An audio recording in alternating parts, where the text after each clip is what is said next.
Well guys, what a beautiful morning we have. I'm on the island lake at Thursbury. I'm going to talk to you about line lay.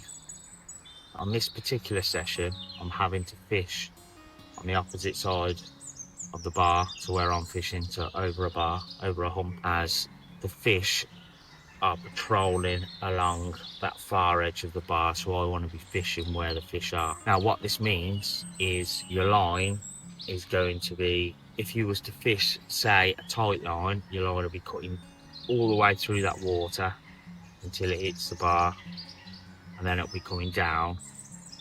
Or if you're fishing even further off of the bar, your line could hit the top of the bar and then be tight down to where your rig is. So there's a few things I'm doing to combat this situation. I'm fishing slack lines. Now this is possible for me because I'm fishing a good distance away from the island that's over the far side of the bar,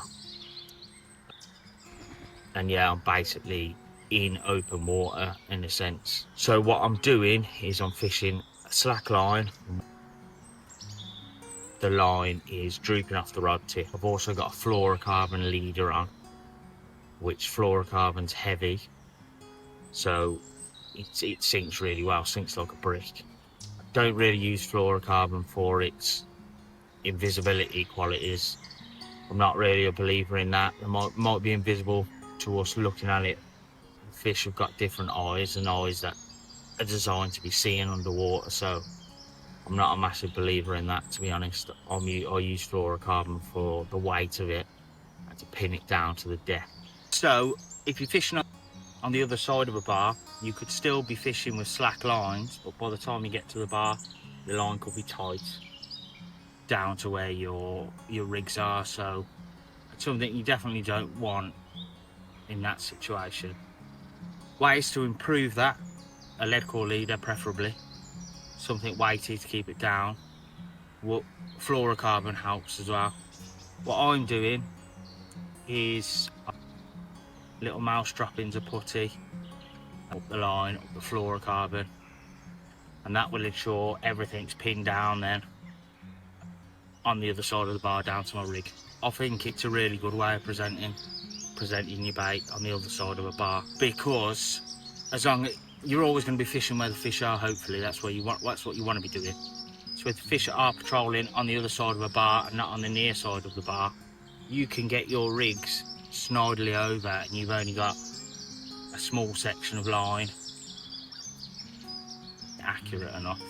Should just be the rig that they're coming along or coming into contact with, rather than line. If you're fishing on the near side of a bar, they could be potentially swimming up by your line. Even if you're pinning it down, we can all pin it down as much as we can, but you can still have slight contours. If you can, like I can now, I'm fishing super slack, just drooped off. The fluorocarbon's just drooping off the rod tip. I'm still fairly pinned down to the deck. It's quite a small lake. I don't know what it is that I'm on at the moment. 6-7 acres, something like that. Some heavily fished for carp, because there's some amazing ones in here. 150, a few 40s, loads of backup 30s and stuff like that. So yeah, I think it's pressured all year round. Small lake, they know everything, so you want to try and be concealing stuff as much as you can.